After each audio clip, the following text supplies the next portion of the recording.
So, you just bought yourself an Insta360 X3. Yay! In this video, Mr. Ben is not only going to show you all of the best shooting modes with the X3, but he's going to show you every single setting of this camera and what everything does, in order for you to get the best results possible with your 360 photo and video content. Now let's get started in 3, 2,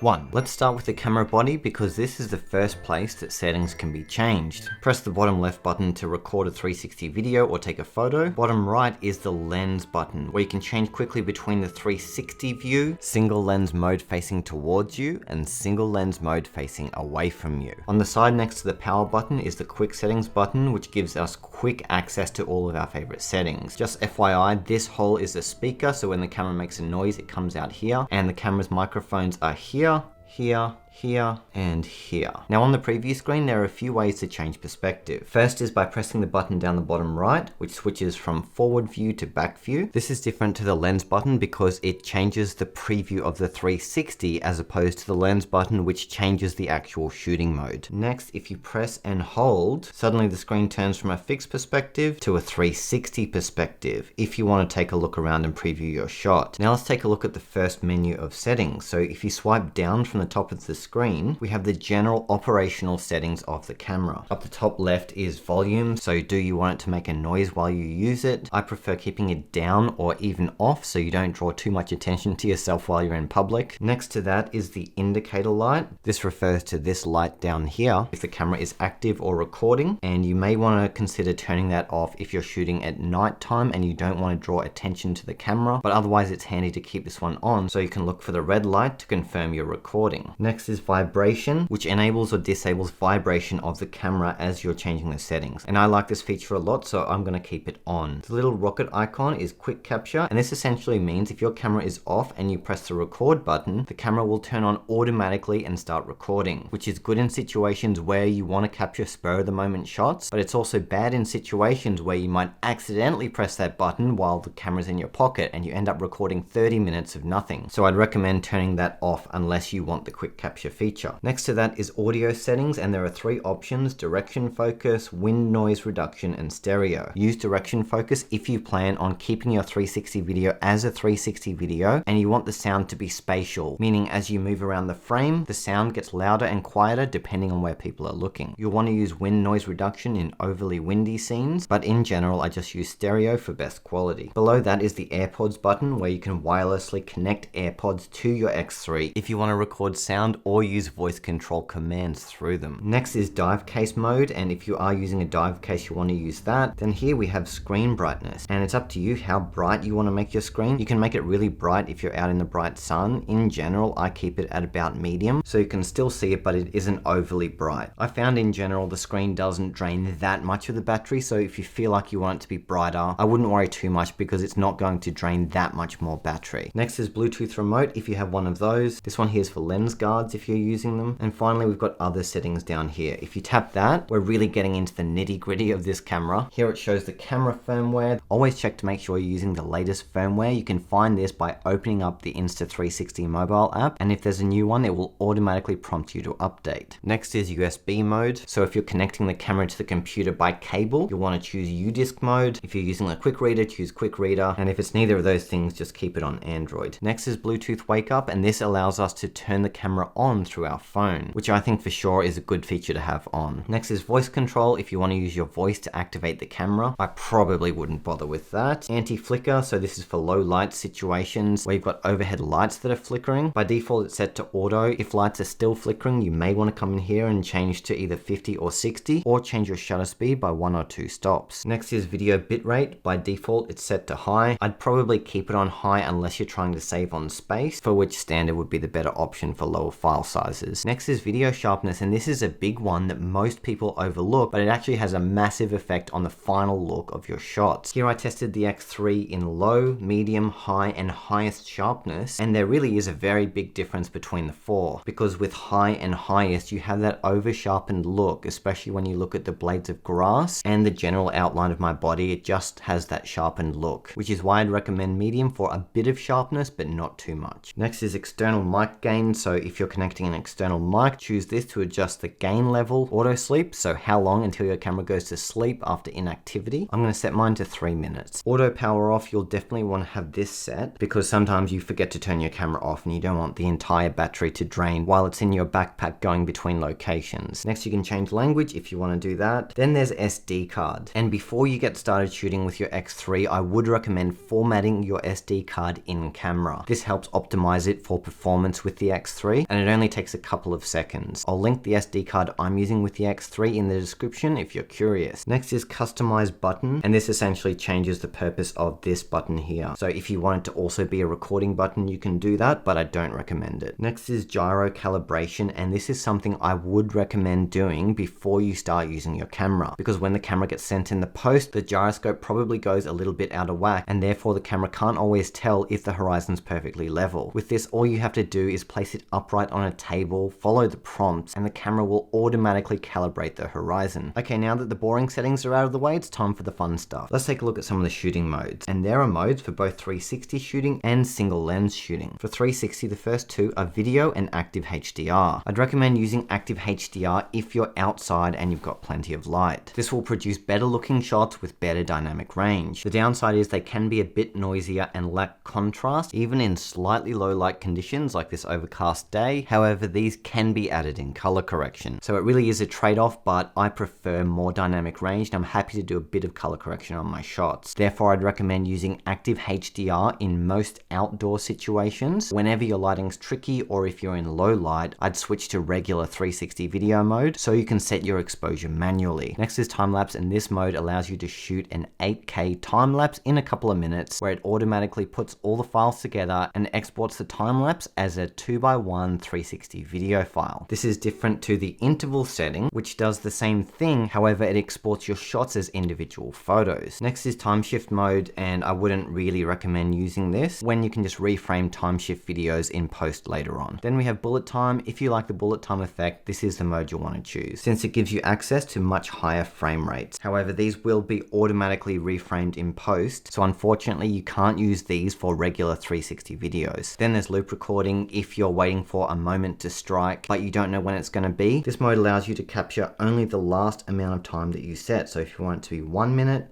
3 minutes, 5 minutes, all the way up to 30 minutes. Everything that is recorded before that gets automatically deleted, and the last length of this time gets kept. Starlapse is for the Starlapse effect, which is kind of like a time lapse but optimized for low light. Burst, this is a much underrated setting and a great one for any kind of action-based 360 photos. So if you're jumping in the air like I am here, it's usually impossible to get the timing exactly right while you're shooting, and you end up doing the shot 100 times over. Whereas a burst fires off 9 shots simultaneously over 9 frames, capturing 9 snapshots in time for you to choose the best one, albeit only at 18 megapixels. Finally, we have photo and HDR photo. And I've done a bunch of tests of these two side by side, and I found the results really interesting. So I found that the 72 megapixel pure shot photos were indeed 4 times sharper than the 18 megapixel HDR photos. However, the file sizes were also 4 times bigger. I'm talking around half a gigabyte. So if you have a 64 gigabyte card, that's 128 photos and your card is full. So that's really high, which is why I'd only recommend shooting in pure shot mode if you need the quality, such as virtual tour situations or any other kind of photo where you really are focusing on quality. Otherwise, for everyday happy snaps, HDR photo is a great option, and even though it's only 18 megapixels, the shots do use the HDR technique, capturing anywhere from 3 to 9 shots, and I've tested multiple, and my recommended settings are shooting 3 shots 2 stops apart. Now if we go into the single lens menu, we now have a slightly different range of modes we can choose from. Again, we've got standard video and standard photo. We've got loop recording just like before, so if you want to keep only the last portion of the clip, then choose that. Then finally there's me mode, which needs to be done on a selfie stick by holding it out in front of you and the camera automatically points backwards. And while the concept is really basic, this effect is fun and unique, and I think a lot of you are going to get value out of it. If you want a walk and talk vlog that is fully stabilized. You can see your entire body and your environment in the same shot without having to worry too much about framing, but it only reframes towards the selfie stick, so you will need to be careful not to point the selfie stick too far away from you. Next, let's talk about exposure settings, and you can access the exposure menu by swiping from the right hand side of screen. And I do want to point out that depending on the mode you chose, the settings available to you are going to be slightly different, since all of the different modes are essentially optimized for different shooting situations, which is why they only allow the optimal settings needed to perform that specific shot. And while this isn't a video about how to set your exposure, I do want to point out some things that you want to set up front so you can have them set up whenever you go out and shoot your photos or videos. Firstly, you want to make sure you're always shooting at maximum quality. You can do that by tapping the menu at the bottom of the home screen to bring up your resolution and frame rate. Same thing applies for both video and photos. For photos, I'd recommend setting a self timer of 3 seconds to allow you enough time to get your camera in position so you can strike your pose. For time-lapse, make sure you manually set it to 8K, as well as whichever frame rate you prefer the final video to have. In bullet time mode, you can pick 3K 180 or 4K 120, so again, pick whatever you prefer. All other shooting modes use the same settings I just mentioned, so repeat the process with whichever modes you're going to be using. Now, to get full manual control of your exposure, switch into manual mode, and here you'll have a lot more control over things like your shutter speed and your ISO. In most daylight situations, however, auto exposure usually does a good enough job. Now let's take a look at some of the best presets to use to get the most out of auto exposure. First one is the color profile you use. You can choose between standard, log, and vivid, and they all produce slightly different looks out of the camera, with vivid being the best by far if you were to do no color correction. Personally, I prefer the brighter colors that vivid brings. If you were to color correct these shots, I still think vivid is the best choice. The shots are nice and colorful, and it doesn't come with some of the ugly stuff you're seeing with the other two. So I would recommend choosing the vivid color profile. And you won't really need to change your white balance or exposure unless there's any glaringly obvious mistakes that the automatic settings are making. Now, there is an isolated exposure mode, and what this does is it chooses different exposures for different lenses. So if one side of your scene is really bright and one's really dark, it gauges the exposure of each slightly differently and tries to expose your shot in a way that blends the two together a bit better. Which brings me to quick settings. Remember our friend from before, the Q button? If we click that, up comes our exposure presets. So if you've got favorite ways you like using this camera, like me mode, time lapse, photo, or maybe you want one with your favorite low light settings, you can add new presets, like if you're doing any outdoor activities, your camera settings might be slightly different, or just create your own. To edit your presets, tap the 3 dots and overwrite. This will update the preset with the current manual settings that you're using with the camera, so be sure to set them beforehand. Last but not least, we have our gallery. So by swiping left, we have instant access to all of our 360 shots. With videos, you tap to play. With photos, same thing. To delete your shots one by one, tap the trash can at the top right. If you want to delete multiple at once, hit the icon at the top left. Then with the check mark, we can select all of the clips we want to delete. And those are all the settings as they stand now in late 2022. If there's any I missed, be sure to let me know down below. So there you have it. That is how you can get the most out of your Insta360 X3. There are really so many ways you can use this camera, so I definitely recommend going out and trying a few of these modes because they'll produce some weird, amazing, crazy, mind-blowing shots. If there are any new additions to the X3 through firmware updates,